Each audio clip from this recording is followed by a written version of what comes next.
പിന്നെ നമുക്കറിയാം ജമാഅത്തെ ഇസ്ലാമി ഇതുവരെ ഈ തെരഞ്ഞെടുപ്പിൽ സംബന്ധിച്ചുള്ള പ്രതികരണങ്ങളും നടത്തിയിട്ടില്ല. അതേസമയം തെരഞ്ഞെടുപ്പ് ചർച്ചയിൽ ഉടനീളം CPM ഉപയോഗിച്ചിരുന്നത് ജമാഅത്തെ ഇസ്ലാമി വിവാദമായിരുന്നു. അതുകൊണ്ട് തന്നെ വോട്ടെടുപ്പിന് ശേഷം അദ്ദേഹത്തിന്റെ പ്രതികരണം എന്താണെന്നുള്ളത് കൂടി നോക്കുന്നുണ്ട്. മാധ്യമങ്ങളെല്ലാം കാത്തു നിൽക്കുകയാണ്. കുറ്റമ്പാറ ALP സ്കൂളിലെ ആണ് അദ്ദേഹം 230ാമത്തെ ബൂത്തിലാണ് വോട്ട് രേഖപ്പെടുത്തിയത്. പിന്നെ അദ്ദേഹം മാധ്യമങ്ങളോട് പ്രതികരിക്കുകയാണ്. തെരഞ്ഞെടുപ്പ് വലിയ ചർച്ചാ വിഷയമായി മാറിയതാണ് വെൽഫെയർ പാർട്ടിയുടെ UDF-നുള്ള പിന്തുണ. അത് ശരിക്കും UDF-ന് ഗുണകരമാകുമോ ദോഷകരമാകുമോ എന്താണ് നമ്മളൊരു വിലയിരുത്തൽ? ഈ നിലമ്പൂർ ഉപതെരഞ്ഞെടുപ്പ് കേവലം ഒരു ഉപതെരഞ്ഞെടുപ്പല്ല, മറിച്ച് കേരളത്തിന്റെ ഭാവി രാഷ്ട്രീയത്തെ നിർണായകമായി സ്വാധീനിക്കാവുന്ന ഒരു ഉപതെരഞ്ഞെടുപ്പാണ്. ആ ഉപതെരഞ്ഞെടുപ്പിൽ നിലമ്പൂർ നിങ്ങളെല്ലാവരും ശ്രദ്ധിച്ചിട്ടുണ്ടാകും, രാഷ്ട്രീയ പ്രബുദ്ധതയുള്ള ഒരു മണ്ഡലമാണ്. നിങ്ങൾ സാധാരണക്കാരായ ആളുകളുടെ നിന്ന് നിങ്ങൾ പ്രതികരണം എടുക്കുന്ന ഘട്ടത്തിലെല്ലാം എന്തുകൊണ്ട് യോജിക്കുന്നു എന്ന് കൃത്യമായ ജസ്റ്റിഫിക്കേഷൻ അവർ പറയുന്നുണ്ട്.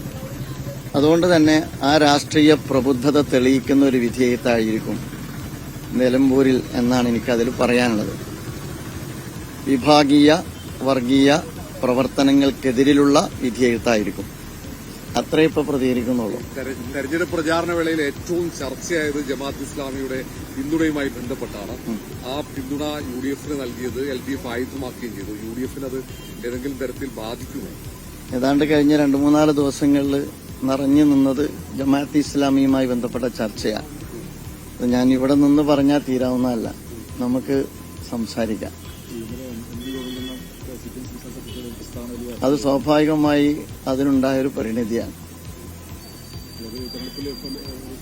നമുക്ക് സംസാരിക്കാം. ജമാഅത്തെ ഇസ്ലാമിയുമായിട്ട് ഏതാണ്ട് കഴിഞ്ഞൊരു ഇലക്ഷനിൽ ജമാഅത്തെ ഇസ്ലാമി കക്ഷിയല്ല, നേരിട്ട് ജമാഅത്തെ ഇസ്ലാമി കക്ഷി ചേർന്നിട്ടില്ല. പക്ഷേ ജമാഅത്തെ ഇസ്ലാമി ഒരു സജീവ ചർച്ചയായിരുന്നു. സ്വാഭാവികമായിട്ട് എല്ലാവരും ധാരാളമായി പറഞ്ഞിട്ടുണ്ട്. ജമാഅത്തെ ഇസ്ലാമി മാത്രമാണ് ഇതുവരെ സംസാരിക്കാത്തത്. ജമാഅത്തെ ഇസ്ലാമിയും സംസാരിക്കും. ഇപ്പോഴെന്തായാലും ഇതുവരെ സംസാരിക്കാത്തതുപോലെ ഇപ്പോഴും ജമാഅത്തെ ഇസ്ലാമിയെക്കുറിച്ച് സംസാരിക്കുന്നില്ല.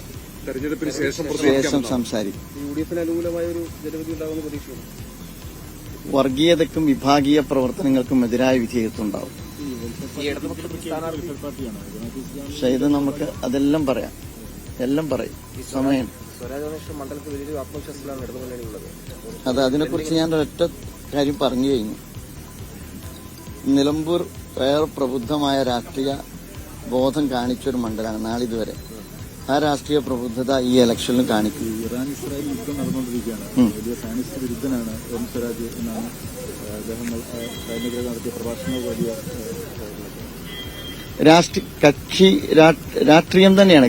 അതായത് ആഗോള രാഷ്ട്രീയം മാത്രമല്ല, കേരളം എന്ന് പറയുന്ന ഈ കൊച്ചു ഇടം തന്നെയായിരിക്കും പ്രധാനപ്പെട്ട ഘടകം. ആഗോള രാഷ്ട്രീയവും പ്രധാനമാണ്. രാഷ്ട്രീയം തന്നെയായിരിക്കും വിലയിരുത്തപ്പെടുക. വ്യക്തി മെറിറ്റുകളെക്കാൾ രാഷ്ട്രീയം തന്നെയായിരിക്കും വിലയിരുത്തപ്പെടുക. സ്ഥാനാർത്ഥികൾ സ്വീകരിച്ച രാഷ്ട്രീയ നിലപാടുകൾ കൂടെ ചർച്ച ചെയ്യപ്പെട്ടിട്ടുണ്ട്. ഞാൻ പറഞ്ഞല്ലോ, ഇനി നമുക്ക് സംസാരിക്കാം. തെരഞ്ഞെടുപ്പ് പോലെ ഒരു ഭരണത്തിന്റെ ഒരു വിലയിരുത്തൽ കൂടിയായി മാറും. ഞാൻ പറഞ്ഞല്ലോ, എല്ലാം നമുക്ക് സംസാരിക്കാനുണ്ട്. ജമാഅത്തെ ഇസ്ലാമിക്കും സംസാരിക്കാനുണ്ട്. ഈ ഉപതെരഞ്ഞെടുപ്പ് ഏറ്റവും നിർണായകവും അടുത്ത പൊതു തെരഞ്ഞെടുപ്പിന്റെ ഒരു സെമി ഫൈനലായിട്ടും കാണുന്നുണ്ടോ? അടുത്ത തെരഞ്ഞെടുപ്പിന്റെ രാഷ്ട്രീയ ദിശ നിർണ്ണയിക്കുന്നിടത്ത് ഒരു സുപ്രധാനമായ ഘടകമാണ് ഈ തെരഞ്ഞെടുപ്പ്. കേവലം ഒരു ഉപതെരഞ്ഞെടുപ്പല്ല. അതിന്റെ ഒരു വീറും വാശിയും നിങ്ങൾക്ക് ഇവിടെ കാണാൻ കഴിയും. ഈ വിഭാഗീയതക്കും വർഗീയതയ്ക്കും എതിരായിട്ടുള്ള ഒരു ജനവിധി ഉണ്ടാകുമെന്ന് പറയുമ്പോൾ LDF-ഉം പറയുന്നത് ഞങ്ങളും ആ ഒരു നിലപാടിൽ നിൽക്കുന്നു എന്നാണ്. ഒരു LDF-ന് അനുകൂലമായ ഒരു ജനവിധി ഉണ്ടാവുമോ? അത് 23-ന് വ്യക്തമാവും. വിഭാഗീയതക്കും വർഗീയതക്കും എതിരെ നിലമ്പൂരിലെ വോട്ടർമാർ അവരുടെ രാഷ്ട്രീയ പ്രബുദ്ധത 23-ന് കേരളത്തിനും ലോകത്തിനും മുമ്പാകെ വെളിപ്പെടുത്തുക. രാഷ്ട്രവാദികളുടെ വോട്ട് പിടിക്കുന്നത് UDF ആണെന്നാണ് LDF പറയുന്നത്. അല്ല, അതിനോടാണ് ഞാൻ പറഞ്ഞത്, ഞാൻ പ്രതികരിക്കും.